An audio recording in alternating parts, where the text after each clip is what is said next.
This episode of Principal Center Radio is brought to you by the Project-Based Learning Network. Dr. Amy Bader, the director, is a professional curriculum writer and the leading expert on standards-based PBL. She trains teachers how to write high-quality PBL units in the Project-Based Learning Curriculum Developer Certification Program, and she teaches leaders how to implement successful PBL initiatives in the Project-Based Learning Instructional Leader Program. Learn more at principalcenter.com/PBL. Welcome to Principal Center Radio, helping you build capacity for instructional leadership. Here's your host, Director of the Principal Center, Dr. Justin Bader. Welcome, everyone, to Principal Center Radio. I'm your host, Justin Bader, and I'm honored to welcome to the program Joe Davis. Joe is Managing Director and Senior Partner at Boston Consulting Group, where he's had a successful career spanning more than 40 years, ultimately leading more than 7,000 people as the head of BCG in North America. And he currently serves as chair of BCG's Center for Inclusion and Equity, as well as chair of the Board of Trustees at his alma mater, Whitman College. And he holds an MBA from Harvard University. And he's the author of the new book, The Generous Leader: 7 Ways to Give of Yourself for Everyone's Gain. And now, our feature presentation. Joe, welcome to Principal Center Radio. Thank you, Justin. It's great to be here. I look forward to it. Well, I'm excited to talk about the book because I appreciate your approach to generosity that is not based in any expectation of reciprocity, a give and a take. If you scratch my back, I'll scratch yours. Tell us what it means to be a generous leader. Yes. Well, by generous leader, I mean, quite simply, although it's quite complicated, really, a leader who gives of themselves freely, to your point, without expectation of direct personal benefit, so that others can develop, grow, and thrive at their full potential. That's really what it means to me. Now, it's obvious there, if you really do that well and your whole team is thriving at full potential, there is going to be benefit to you as the leader, right? I mean, that's just a given. But it's not the objective or the goal. The goal is to ensure your team or your people are thriving and, delivering at their full potential. So in the book, you talk about the 7 ways to give of yourself for everyone's gain, and it starts with communicating and connecting. As you put together the book, what came to mind as some of the pitfalls for leaders around communicating and connecting? Because sometimes as leaders, we don't want to hear bad news. We don't want people to have the opportunity to complain to us when they get our ear. Where do we go wrong with connecting with people? The first one is connecting personally and deeply, as you said, and also really listening to learn and hearing where others are coming from. And I think the biggest pitfall to the combination there is that it can be a leader, but quite frankly, any person is stuck in their own head and what they think the answer is and what they think they need to hear. And that what I think, for example, you need to hear, Justin, and then not even engage in what are you hearing. That's the biggest pitfall. And it crosses any aspect of life, right? For sure, business. Anyone leading something, you could actually go to your home. If you don't listen to your spouse, it's not the most effective conversation. That's the biggest pitfall, is people think they already know it all, they know the answer, etc., and are not actually listening. I'd say one of the 7 traits that I think are quite important is, really actually working hard to develop and grow others. And by that, I mean a couple of things. Actually recognize and create a relationship with somebody so you can actually give feedback, and then understand a person's strengths and their areas for development, not just yelling at them what they have to do better, and then leverage both of those to help somebody be better. Now, I think it's interesting. I've got several pieces of feedback in my life. One was in the middle of my career at BCG, and my manager at the time, or boss, it's consulting firms, your bosses kind of come and go, but it was my mentor. He said to me, Joe, if I were to put you in a room with 4 white walls, no door, no window, and another person, and give you a very complicated problem and say you can't come out of the room until you solve it, you probably wouldn't get out of the room. This other guy, his name's Philip, will get out of the room every time. But however, when you get out of the room and we say, okay, now let's actually get it done, let's do it, he will never get it done, and you will get it done 100% of the time, which, you have to take the little bit about maybe I'm not the smartest guy in the world, but the point of I know how to surround myself with people that build my capabilities, leverage their capabilities, surround myself with smarter people, etc., how to collaborate in team.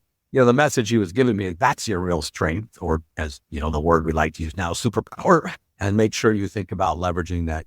So actually it's interesting because he could have said, well, wow, he had to wrap it in harshness too. But you're not just going to solve the problem by yourself. So don't plan on that. Plan on really teaming to drive results, which you will get. I've never forgotten that, for the good and the bad of the feedback, or the directness, which is another point on, so dwell on the feedback issue for a bit. I also believe you don't want to give mush feedback. Like, hey, Justin, I enjoyed your podcast. Really great. You might work on a few things and leave it at that. What do you want me to work on? And, that's not productive. The direct feedback like he gave me is productive, but we had to have a relationship. If we hadn't had a relationship, I might have only heard the first half and decided, whatever, swear word, forget you. Yeah. And I think as school leaders, often we're hesitant to give feedback that we know will be hard to hear because we wonder, what relationship have I built and how can I build that relationship? So, one of the things I always emphasize is visiting teachers in their classrooms frequently, having lots of conversations so that the bad news is not the only news. The hard conversations are not the only conversations. And one thing that you talk about in chapter 5 of the book that I think goes a long way to building relationships is standing up for your team and being an ally for people. What does that mean? What does that look like to stand up for your team? My mom was a second and third grade teacher. And there was a time, I was probably 12, so I didn't really know what was going on. I don't think she was doing that well. And the principal was in her room all the time, but it was always negative. She came home so depressed. But I appreciate your comment, because actually the principal had thought about, hey, Sue, you got to do this, but you're not doing that, as opposed to the constant pressure. Therefore, she wasn't able to, overcome as well as she might. So allyship, this could be mentorship too, or just, having somebody's back. But what I mean by that, and especially, you can take it in two contexts. I actually mean in this context, really helping people who have structural disadvantage or systemic disadvantage. We can debate that, I know, but I think some people in our country do. But it doesn't matter, even if you're helping a mentor, what people want is not someone in the context of the disadvantage just wearing the Black Lives Matter or the Pride Month badge. That's nice, but that doesn't do anything. Or just driving metrics as far as diversity, but actually really helping somebody, opening doors for them and allowing them to walk through. Everyone I talked to said, Joe, if you really want to be an ally or a mentor, open the opportunity, let me go through, let me deliver. If I fail, that's my business, but give me the chance to get in, help me get in. And of course, give me your best coaching, give me your top 5%. And by the way, if things get rough, don't run away. Too many of my colleagues talked about how mentors, allies run away when it gets tough, when the person they're supporting stumbles a bit. Now, I don't think anyone wants you to carry them, but they sure as hell want normal coaching. But the important thing there I thought was even insightful to me is open the door and I'll go through and do my best. I'm not asking you to do it, but I will do my best. And that's what I meant by that, which can apply to any mentor coaching relationship, quite frankly, Yeah. And I think especially of hiring, where a lot of the hiring decisions that matter are made outside of the formal process, in the sense of networking, knowing who to call, and, often putting in a good word for someone, putting out feelers for someone can go a long way to opening that door. And of course, they're still going to have to apply, interview, do all of that to take advantage of those opportunities. You've got to earn it. Nobody's saying don't earn it, but some people are saying, give me a shot. Who may have a harder time getting a shot, Now, in your world, so with Boston Consulting Group, I know you work mostly in the corporate world, and there are things like, stock prices, profits, financial metrics. And in the education world, often we're accountable for other kinds of metrics around student learning, test scores, and things like that. We have tried various approaches to holding people accountable for, whether it's teachers or principals or districts, holding people accountable for test scores. Thinking about your experience across sectors, what do we need to look at besides the numbers to evaluate a leader's impact? Because it's easy to look at the numbers that we have because they fit in a spreadsheet. How do you think about accountability and evaluating leaders beyond those numbers? Right. And, I will say something in case a listener worries that, a generous leader is not just fluffy clouds, unicorns and rainbows, because any leader has to get results. The numbers may be different, but if you don't actually drive to positive outcomes, you don't get to be a leader. That's just pretty simple. So this is both. I'm just arguing to bring the heart more and the generosity side in. So that's a good question. And I think a couple of things. It depends on the context, but I'm a big believer in several kind of metrics. One is just the whole survey, people survey scores, whatever that be. Now in schools, At least I'm in the world, I operate in the college world where they're quite nervous about students actually judging them. But I actually think maybe look at any professor at Whitman College and say that. But, so people type scores, surveys and how is a leader. And, in the business world, it's one thing for the company to have a score, but then you might look down, okay, this manager in this division, what's that person's score? And they may have a terrible score with the company overall. So that's one important metric I do believe in. The other metric I think is interesting, which would apply for principals and superintendents and the like, is how is the person's team performing? If all of your teachers are humming and have the highest scores of whatever it is, I don't care what your individual scores are. You're doing something right. It just is, now maybe you just got lucky. Maybe you hired well. So that is a criteria that I think is quite important. I went to the West Coast with BCG and tried to help grow it pretty dramatically. The numbers were quite good, but it's funny, the feedback I got from my colleague when we did the review process was, Joe, we actually looked at all the partners on the West Coast and they're all just doing a hell of a lot better. And that was more powerful than whatever the overall and the scores and all that. I think that's a very important criteria to look at, is how is that person's team doing, not just how they're doing. And that applies easily in the academic world. Absolutely. And one of the things I wanted to ask about in that regard is turnover, because you mentioned, in the consulting world, you work with a lot of different people, you have a lot of different bosses. And if I think back on one of the best high school principals I knew, she had a lot of turnover in her assistant principals. And it wasn't because she hired the wrong people. It wasn't because she drove them off. It was because they got promoted so incredibly fast. She couldn't keep them, and she would help them move on. Help us think about generosity in that sense. Well, I think she's just doing that. Isn't that just the example of what we just talked about? If your team is actually performing well, they ain't going to be around you for very long because they're moving into other places. Well, that's wonderful. And whether that person just hired well, to your point, or whether they actually trained, probably gave them, delegated, let them have some rope, let them learn. They probably coached them effectively and clearly and not just mushy, as I said. I'll bet you the leader you're talking about put all the package together. The other thing I'd say there is, why do I even argue this kind of leadership's required? I mean, we could say times and change and Gen Zers and all that, but it's not, I get pushed back every time I say that. The truth though is work life from the BlackBerry through to COVID has just blurred. Neither of us in our office. It's blurred. And people are no longer a cog only in an organizational wheel. You're not a podcast host, you're Justin, and I'm not just a guest, I'm Joe, and I have other time. And people want to be seen as a human. They need to be seen as human in the workplace, of course, as well as at home. And that's why this type of leadership is changing, the need to connect personally, need to actually listen to them, to show respect to what they have, the input, etc. And I bet you $1 million that leader you talked about practiced most of those traits. Yeah, absolutely.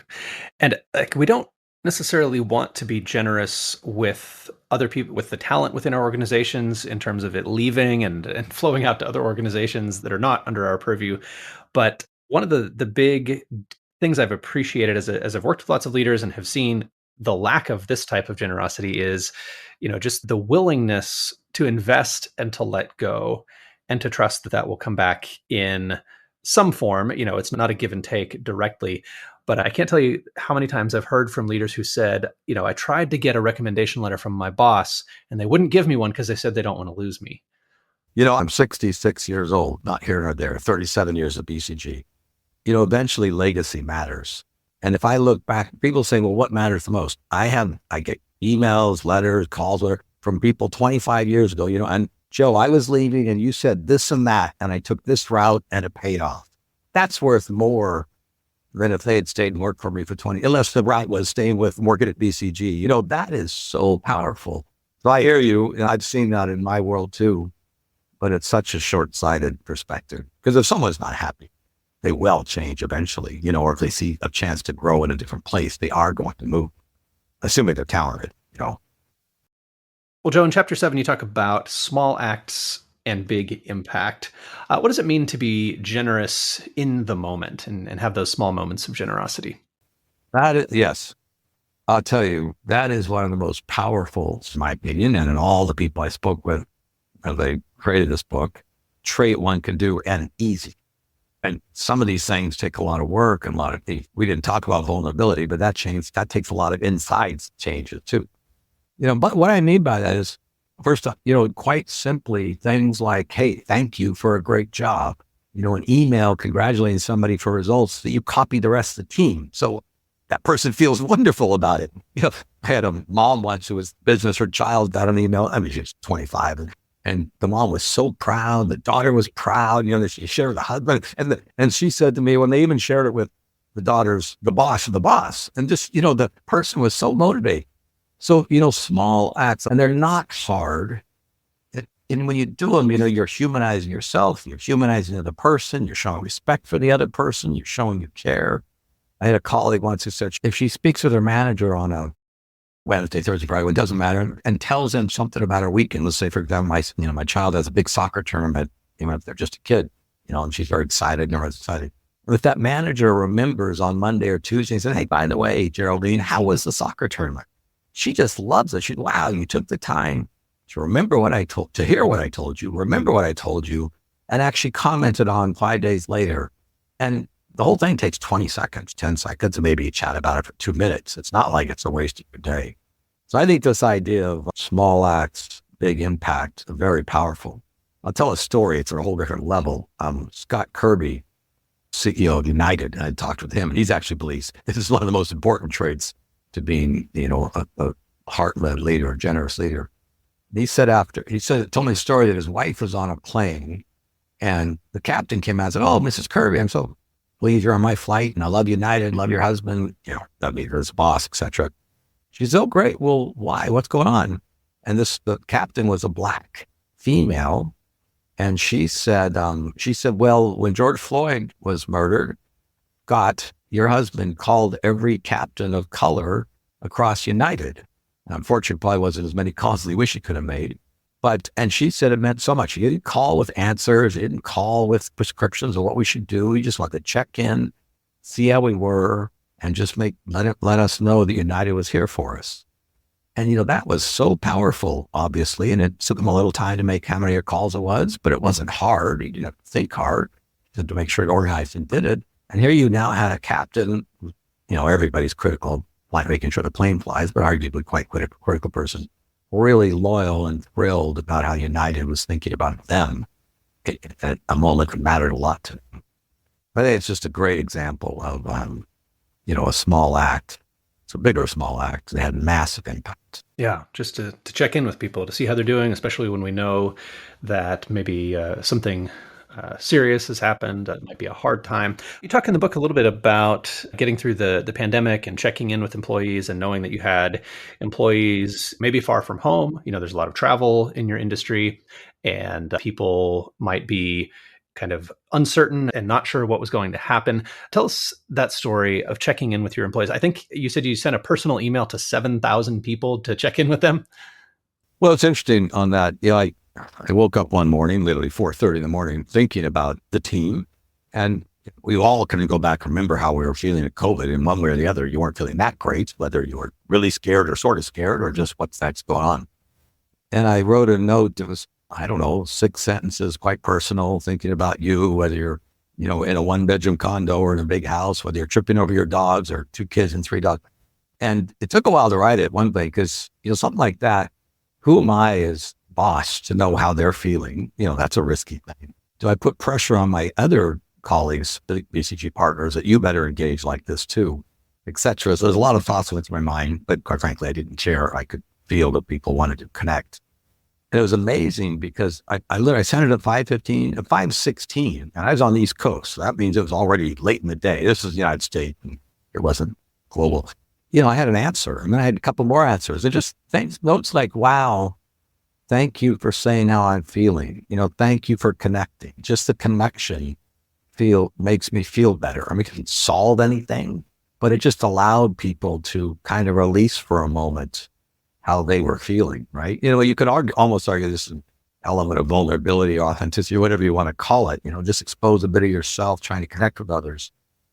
And you do that, and people just get to kind of calm down, expose their fears, and then more often than not, move past them, which is what you want. You don't want a team stuck because they're afraid, just not a very productive place to be. You want adrenaline and all that, but you don't want fear that's holding you back. Maybe we could close with this. Tell us a little bit more about what it means to be vulnerable, because certainly we don't want to broadcast our fears to everyone. We don't want to send a kind of negative message or come across as untrustworthy or weak in the sense of not being the leader that people need. But you've mentioned vulnerability several times, and I think there's something really important there. Tell us what you mean by vulnerability. What I do mean is that, given everything you just said, quite frankly, if one just said you're willing to be honest, and sure, you can't be a leader who says, I have no idea where the world's going. Good luck to all of us. Well, you shouldn't be the leader, but you might. I mean, COVID was the perfect example. Leader after leader. I have to furlough you. I don't know when you're coming back. I don't know when the airplane's going to fly again. I don't know when the hotel's going to fill up. But we're going to be here. We're going to make it through this. We're going to do our best. And it's only a furlough. If someone had said, hey, we'll all be flying in 6 weeks, they know it's garbage. And it's the same thing. If you're a leader and everything always seems perfect in your world, I don't know how you lead, quite frankly, because people they're gonna question you in a different way. Like, wow, did you ever struggle? Does anything ever go wrong? Is your life so I think it's more of a personal thing. Sure, as you said, you don't have to get up there and say, I had no idea where this organization is going. And if anyone has any advice, let me know. Now, you could say a different thing. Wow, we're in confusing times. I got some ideas, but I need 16 other ideas. Any advice? Let me know. That's a vulnerability if I don't know, inviting teaming. So that's, I think, but I think the honesty and not a facade is at the core of what I mean. Now, you made an important point. Vulnerability, different lines can be drawn for different people. I mean, for me, already successful white guy, 66, I could cry in front of you. It wouldn't cost me a dime. Maybe if you're new in the business, Black, female, it might be different. You still want to be human, but I'm not going to argue, draw your own lines as you move down the authenticity path. But I don't think you can get away being a leader without being level of authentic, honest, real anymore. Well said. I appreciate that about the honesty component there. Yeah, that's a safe way to think about it. So the book is The Generous Leader, 7 Ways to Give of Yourself for Everyone's Gain. And Joe, just in closing, let me ask, what are your hopes for this book? What are your hopes for what this book will do now that it's out in the world?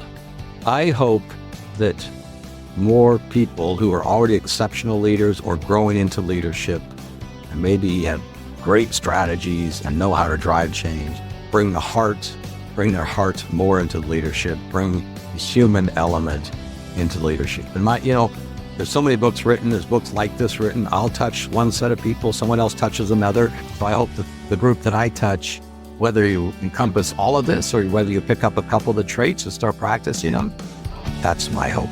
Joe Davis, thank you so much for joining me on Principal Center Radio. It's been a pleasure. Justin, thank you. It's fun.